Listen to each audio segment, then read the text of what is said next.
So, how do you begin to believe something that you don't believe when the proof is there? Abraham, it's true. This is the reality. This is what we've got. This is how it's going. My eyes are not deceiving me. My ears are not deceiving me. This is the truth of my reality. How do I create other than that? And we say, you're really upon something important if you're asking that question, because most people offer almost all of their vibration in response to what they are observing. Esther would say to us in the beginning, but Abraham, it's true. It's true. Shouldn't I give my attention to what's true? Isn't that what I've been taught all of my life? And we say, we understand what you're going for here, Esther. But here's the thing.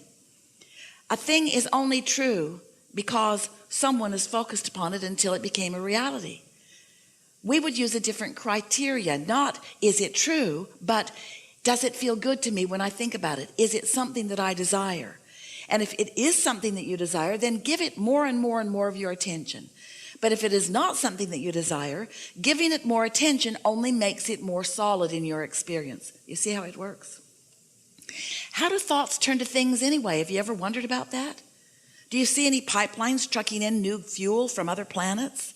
New mines are being dropped from the sky. How is it? How is it that thoughts are turning to things? Thoughts are turning to things through focus and reception and response to that reception. That's how thoughts turn to things. That's how your economy evolves. That's how everything evolves. That's how the cells of your body evolve. Every part of evolution, which is what your eternalness is all about, is about thoughts turning to things. And so that's what we want to talk to you about. We want you to begin addressing yourself more vibrationally rather than physically, because the physical parts of you, the physical things that you are giving your attention to, those are already manifested. That's already done. That's like gum that you've chewed the flavor out of. That really is not where you want to put your attention. You want to put your attention upon where you are going. So when life shows you that you want something, you want to be more forward looking toward the evolving and the unfolding of what you're asking for, rather than standing where you are, sometimes in the absence of what you want, justifying or defending why you should get more of what you want because you don't have it. Every subject is two subjects. It's like a stick that has two ends of it.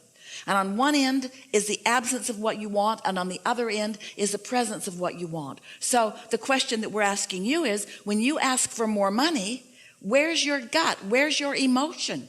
Are you standing in a feeling of desperation? Are you standing in a feeling of disappointment? Or are you standing in an attitude of appreciation and anticipation?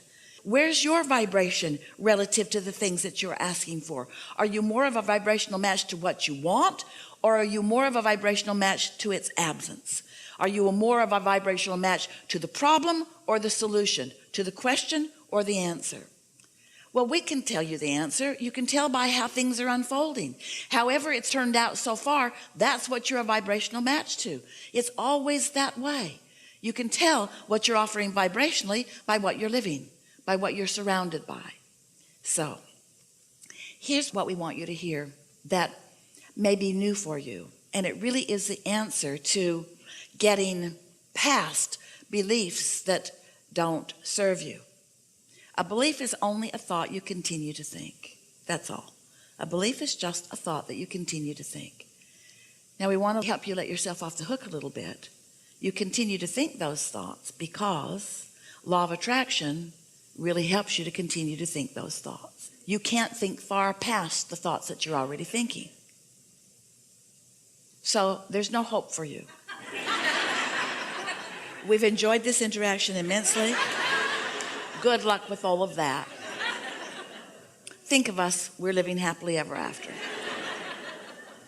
But there is a way that you can not so much bridge your belief immediately. You might be able to bridge a belief if you could surround yourself with other people who believe in the advantage that you have not yet given to yourself.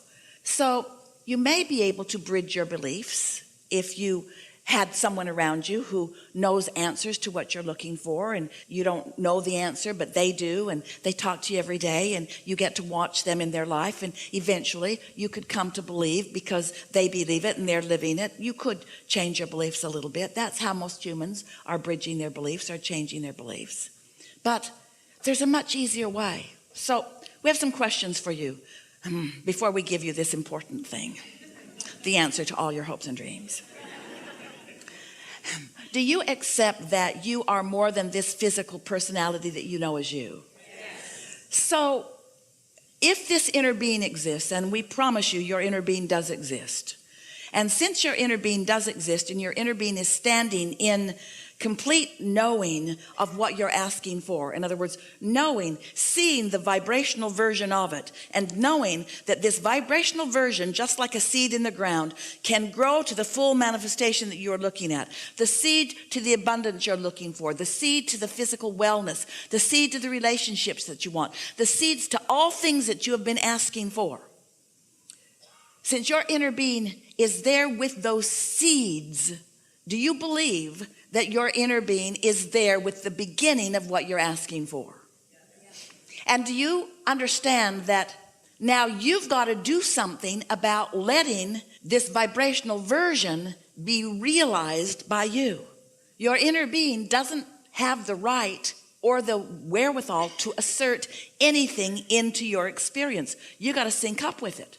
So you have to become a believer of the vibrational reality before the vibrational reality can come into your experience. We wrote a whole book about it, a couple of books about the vortex and about how everything you want is there. And so many of you followed us to a certain point, but it became annoying to you. All right, Abraham, I get it. Everything I want is in the vortex, and you want me over there at the doorway of my vortex so that I can get what's in there. But just tell me one thing, Abraham, how do I get the money out of the vortex and into the bank? Enough of this vibrational version already. I'm sort of sick of hearing about the vibrational version. I live in the real world. I want it to come out into the real world where it can be part of my manifestation. And we say, it is already a manifestation, but feel the difference between a manifestation. A manifestation is whatever you're living and feeling in any moment, and every moment is a manifestation, but feel the difference between manifestation and your realization of it. Esther's pen was in her purse. It was there.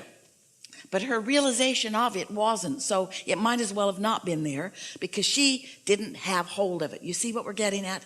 And so much of what you want is just like that pen in Esther's purse. You're walking around with it all day, every day. It's just a reaching in and pulling out. That's all that's required. But because you believe it isn't there, you don't do that. So, do you believe that there is a vibrational version of what you want that has progressed in varying degrees, some of it ripe and ready for you to experience?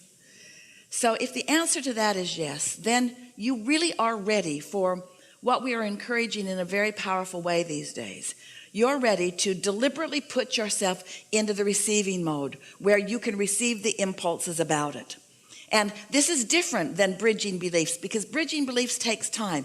Bridging beliefs means you have to take hold of a belief that you've got that is in defiance of something that you want and make it no longer in defiance of something that you want. Have you ever talked to anyone? You believe one thing and they believe another thing, and you're talking to each other and you both wish to convince the other. And after an hour or 2 or 3 or 4 or 5 or 6 or 10 or 20 or years of interacting with them about that, they just stand strong in what they believe and you just stand strong in what you believe, and no headway is made in convincing the other. You know about that? You've got that exact thing going on inside of you where I want this, but I want this, but you've got beliefs that keep your desires from being realized by you, and it's unnecessary. So what do you do about it? Do you want to argue with yourself for hours or weeks or months or years? Or would you like a suggestion for a much simpler route? Yes. We thought you'd say that. When you quiet your mind, you stop all thought. And when you stop all thought, all beliefs, ooh, you're really going to like this. So we're going to start in a different place because we really want you to hear this. Imagine a cork floating on the water. And let's just say that this up here on this surface is alignment with your source, pure positive energy. Now you can hold that cork under the water, and let's call that negative emotion. Let's call that beliefs that don't serve you. But when you let go of it, it's going to bob right back up there to the surface. So when you meditate and you quiet your mind, you bob back up to the surface. And when you bob back up to the surface. When your vibration rises because you're not holding it down with things that your inner being knows are not true. When hatred and fear are disengaged, and in their absence, you just move right back up into the natural love and pure positive energy that is you. That's what we call the receiving mode, which means now you are at the doorway of your vortex.